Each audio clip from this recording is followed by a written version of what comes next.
बिस्मिल्लाहिर्रहमानिर्रहीम अस्सलामु अलैकुम। आप पाकिस्तान डेली न्यूज़ देख रहे हो। मेरा नाम है अब्दुल रहमान। नाज़रीन, आज डोनाल्ड लू जो हैं वो कांग्रेस कमेटी के सामने पेश हो गए हैं और उन्होंने एज़ यूजुअल इल्ज़ामात मुस्तरद कर दिए हैं। वो कहते हैं कि जी हमने इमरान खान साहब की हुकूमत जो है उसके खिलाफ कोई साजिश नहीं की है और ये इल्ज़ामात जो हैं बिल्कुल गलत हैं और इसमें हमारा कोई अमल दखल नहीं है। पाकिस्तान में जो कुछ भी होगा पीटीआई की हुकूमत के साथ। हाँ, जो पाकिस्तान में इलेक्शंस हुए हैं उनमें काफ़ी सारी बेज़ाब्तियाँ जो हैं पूरी दुनिया के मीडिया में भी कोट हुई हैं और हमें भी जो है उसके ऊपर काफ़ी सारे शकूक व शुबहात हैं।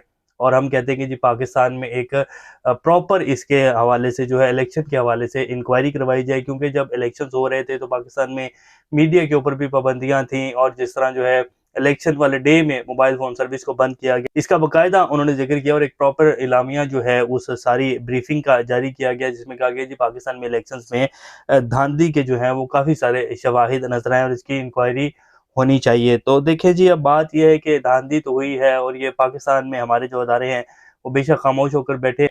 सुप्रीम कोर्ट तक ये बात तो पहुँच गई है। इमरान खान साहब जो हैं उन्होंने आज दरख्वास्त दायर कर दी है हामिद खान साहब के ज़रिए, सीनियर वकील हैं, और उन्होंने कहा है कि जी 8 फरवरी के जो इलेक्शन हुए हैं उसमें को लेकर जो है जुडिशल कमीशन बनाया जाए। अली अमीन गंडापुर साहब ने जी आज वार्निंग दे दी है बाकायदा पंजाब को और वफाक को। उन्होंने क्या कहा है वो भी आपके सामने रखेंगे। इसके साथ-साथ साइफर केस के हवाले से भी आज समाअत की कुछ अहम पॉइंट्स हैं वो भी आपको बताएँगे। कच्चे के डाकू जी पाकिस्तान की नाक के ऊपर लड़े हुए हैं और कच्चे के डाकू कौन हैं और फिर पाकिस्तान में 9 मई जिन लोगों ने किया, यानी कि जो आम अवाम जो थे वो ज़्यादा असर-ओ-रसूख वाले थे या कच्चे के डाकू ज़्यादा असर-ओ-रसूख वाले हैं, इस हवाले से भी कुछ डिटेल्स हैं जो आपके सामने रखेंगे। ख्वाजा आसिफ साहब कह रहे हैं कि जी मुझे धमकियाँ दी जा रही हैं। ख्वाजा आसिफ साहब किसकी ज़ुबान बोल रहे हैं? नवाज़ शरीफ साहब क्यों लंदन जा रहे हैं और वो लंदन में बैठकर क्या करेंगे?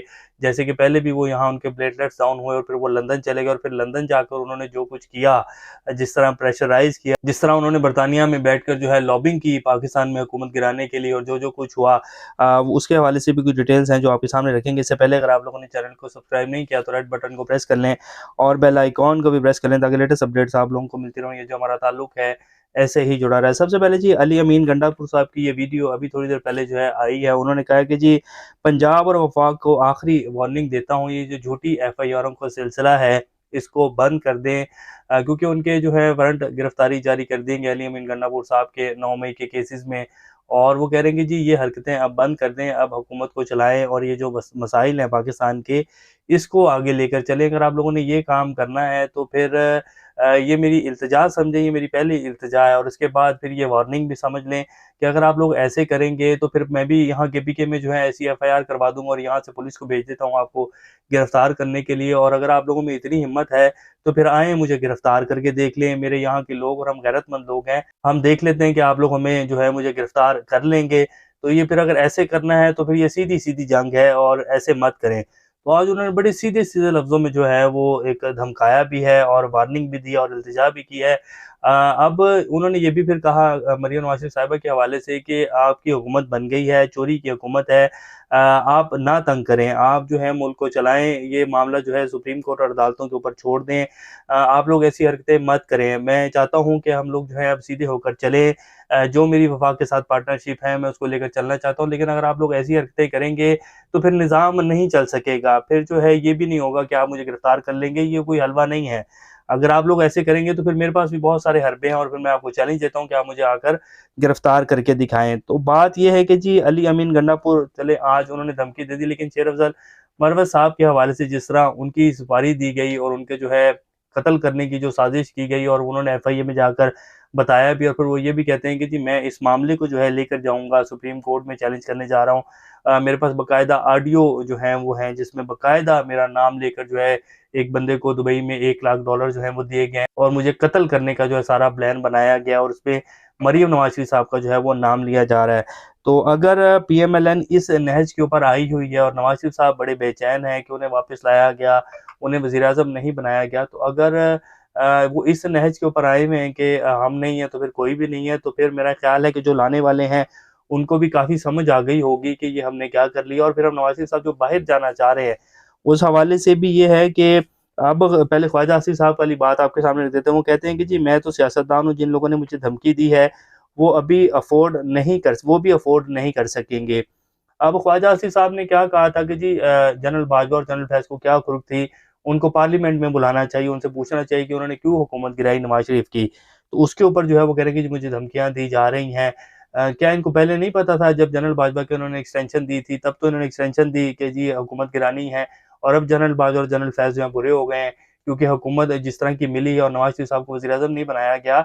ये नवाज़ शरीफ साहब के बेसिकली माउथ पीसेस हैं, ये हो गए, जावेद लतीफ़ हो गए, राणा सनाउल्लाह साहब हो गए। उन्होंने उस दिन कह दिया कि शहबाज शरीफ साहब हुकूमत नहीं चला सकेंगे, बड़ा मुश्किल हो जाएगा। हमने तो कहा था हमें सादा अक्सरियत दी जाए। तो ये सारे वही माउथ पीसेस हैं जो नवाज़ शरीफ साहब इनकी बैक के ऊपर है, ये उन्हीं के कहने के ऊपर जो है बोल रहे हैं। और अब फिर नवाज़ शरीफ साहब बाहर भी जाना चाह रहे हैं, वो इसीलिए जाना चाह रहे हैं कि वहाँ बैठकर वो आज़ादाना तरीके से बोल भी सकेंगे, प्रेस कॉन्फ्रेंस भी कर सकेंगे। उनको डर नहीं होगा कि मेरे केसेस जो हैं दोबारा ओपन करके मुझे गिरफ्तार ना कर लिया जाए। तो वो इसलिए अब लंदन जाने के भी प्लान बना रहे हैं, क्योंकि इन्हें पता है कि हुकूमत इनसे चलनी नहीं है। जिस नहज के ऊपर पाकिस्तान पहुँच चुका है, ये सिर्फ़ अब सियासत ही खेली जाएगी। सोशल मीडिया और प्रिंट मीडिया के ऊपर जो है इल्ज़ामात की सियासत जो उन्होंने शुरू भी कर दी है। और ये बात हमने पहले ही कहा था जब इनकी हुकूमत बनाई जा रही थी कि नवाज़ शरीफ साहब जो हैं, ये थोड़े ही अरसे बाद जो इनकी लड़ाई शुरू हो जाएगी और वो चीज़ें अब आना शुरू हो चुकी हैं। ख्वाजा आसिफ साहब कह रहे हैं कि आप लोग बर्दाश्त नहीं कर पाएँगे। तो बेसिकली वो मैसेज दे रहे हैं कि अगर ऐसे करोगे और अगर हमें बिल्कुल खुला मैदान नहीं दोगे और इसी तरह इमरान खान जो है हमें तंग करता रहेगा, इमरान खान को साइडलाइन नहीं करोगे, तो फिर तो हम भी बोलेंगे और फिर हम बताएँगे कि क्या-क्या, कैसे-कैसे हुआ, किसको किस तरह जो है वो दी गई सीट, किसको किस तरह जो है वो एक्सटेंशन दी गई, किसको किस तरह लाया गया, किसको जो है कौन रिटायर होने वाला था, किसको जो है वो बहाल कर दिया गया। तो वो सारी चीज़ें फिर हम भी बताएँगे। वो सारी डील जो हुई, जो लंदन प्लान है, उनका बेसिकली कहने का मकसद ये है। अब आ जाते हैं कि जी साइफ़र केस में क्या हुआ है जी। आज बड़ी ज़बरदस्त जो है सलमान सफदर साहब ने दलाइल दिए। उन्होंने कहा कि जी 15 जनवरी को जो है ट्रायल शुरू हुआ और 26 जनवरी को जो है जो जज साहब थे अबुल हसनात साहब, उन्होंने स्टेट कौंसल यानी कि सरकारी वकील जो हैं तैनात कर दिए। हालाँकि हमने बाकायदा दरख्वास्त दी कि जी हमें जो है लीव चाहिए और भी केसेज़ हैं, तो उन्होंने उसी को बहाना बनाकर ताख़ीरी हरबे इस्तेमाल किया, हमें अंदर जाने नहीं दिया गया और स्टेट कौंसल जो है मुकर्रर कर दिए सरकारी वकील, जो कि पार्टी ही थे, हुकूमत की ही पार्टी थे, और उन्होंने जो है एक ही दिन के अंदर जो है सारे गवाहान के बयानात कलम बंद कर लिए। तो ये ज़्यादतियाँ जो हैं की गई हैं, जिसके ऊपर जो जस्टिस मियाँ गुल हसन औरंगज़ेब साहब जो थे वो बड़े जो है वो शॉक हुए। उन्होंने कहा कि ये किस तरह जो है केस चलाया गया। तो बहरहाल ये फिर उन्होंने स्टेट कौंसल की जो सारी तफ़सीलात हैं वो तलब कर ली हैं और कल तक जो है समाअत को मुलतवी कर दिया गया है। तो ये जितने भोंडे अंदाज से साइफ़र केस में सज़ा दी गई है इमरान खान और शाह महमूद कुरैशी को, ये नहीं चल पाएगा। अब अगर चीफ जस्टिस आमिर फारूक साहब इसमें ज़्यादा इस केस को खींचेंगे और दोबारा फ़र्ज़ कर लें कि अगर ये कह दिया जाता है कि जी दोबारा से जो है वो स्पेशल कोर्ट को दिया जाता है और पहले वाला ट्रायल जो है कलअदम करते हैं, दोबारा से जो है ट्रायल चलाया जाए, तो फिर भी आखिर चले 2 महीने, 4 महीने, फिर आखिर ये केस जो है इस्लामाबाद हाई कोर्ट में जाएगा और सुप्रीम कोर्ट में जाएगा, तो इस केस की वर्थ ही नहीं है। बेसलेस केस है, कोई बुनियाद ही नहीं है, तो लाज़मी बात है उड़ जाएगा। आज नहीं, कल नहीं, 2 माह बाद तो लाज़मी उड़ जाएगा। तो बात सिर्फ़ ये है कि इमरान खान साहब को मनाने की और उनसे डील लेने की कोशिश है, जो कि वो नहीं मान रहे और वो हरगिज़ डील नहीं देंगे। तो ये जी साइफ़र केस की औकात है। डोनाल्ड लू कह रहे हैं कि जी हमने तो इल्ज़ामात जो हमने तो ऐसा कुछ भी नहीं किया, हम बिल्कुल इल्ज़ामात को मुस्तरद करते हैं। हाँ, पाकिस्तान में इलेक्शन जो हैं उनके ऊपर हमें काफ़ी सारे जो हैं वो बेज़ाब्तियों के तहफ़्फ़ुज़ात हैं, जो बेज़ाब्तियाँ हुई हैं, और हम मुतालबा करते हैं कि पाकिस्तान में जो है साफ़ और शफ़ाफ़ इंक्वायरी होनी चाहिए, जो कि आज इमरान खान ने भी सुप्रीम कोर्ट से कहा है कि जी एक जुडिशल कमीशन बनाया जाए। अब देखते हैं वहाँ काज़ी साहब बैठे हुए हैं, वो जुडिशल कमीशन बनाते हैं कि नहीं बनाते हैं। अब आ जाते हैं कि जी पाकिस्तान में कच्चे के डाकू जी, कच्चे के डाकुओं के ये हालात हैं जी कि ये वीडियो आपकी स्क्रीन के ऊपर चल रही है, जिसमें ये पहली वीडियो में आप लोग देख सकते हैं कि ये सिंध की सुपर हाईवे है जी, उसके ऊपर आकर कच्चे के डाकू 30-40 डाकू थे, जिन्होंने आकर 15-20 गाड़ियों के ऊपर स्ट्रेट फायरिंग की है और वहाँ से ड्राइवरों को और लोगों को लेकर जो है वो चले गए हैं। अब उनसे जो है वो तावान मांगेंगे। और फिर ये दूसरी तरफ उनकी एक और वीडियो है जो आपकी स्क्रीन के ऊपर चली होगी, जिसमें उनके पास आप देख सकते हैं कितनी हैवी किस्म की गन्स हैं, जो कि जेट्स को शूट करने के लिए गन्स को इस्तेमाल किया जाता है। वो गन वो जो है चला के वीडियो सोशल मीडिया के ऊपर डाले। अब इनके पास इतना जदीद असला कहाँ से आ रहा है? ये पाकिस्तान में स्टेट विद इन स्टेट कायम की हुई है जिन कच्चे के डाकुओं ने। और दूसरी तरफ जो 9 मई के वाक़यात हुए हैं, वो भी आप लोग देख सकते हैं। जैसे आज जज साहब ने कहा सुप्रीम कोर्ट में, जब 5 लोगों की जमानत दी, जस्टिस जमाल मंदोखेल साहब ने कहा कि ये दहशतगर्दी नहीं है, ये तो रैलियां निकाल रहे हैं, तो एहतजाज कर रहे हैं, दहशतगर्दी तो ये कच्चे के डाकू कर रहे हैं। उन्होंने तो कहा कि जो पेशावर एपीएस स्कूल में हुआ था वो दहशतगर्दी थी, हम ऐड कर देते हैं कि जो कच्चे के डाकू है ये दहशतगर्द है। दहशतगर्द पाकिस्तानी अवाम नहीं है, जिनको पूछ ले पूरे 1 साल से जो है अंदर डाला हुआ है, जिनको लेकर जो है कोई सबूत अभी तक आप नहीं दे सके हैं, ना कोई सीसीटीवी फुटेज। अगर सीसीटीवी फुटेज का कहा जाता है तो कहते हैं कि जी वो जो प्रोटेस्टर थे उन्होंने जो है कैमरे तोड़ दिए।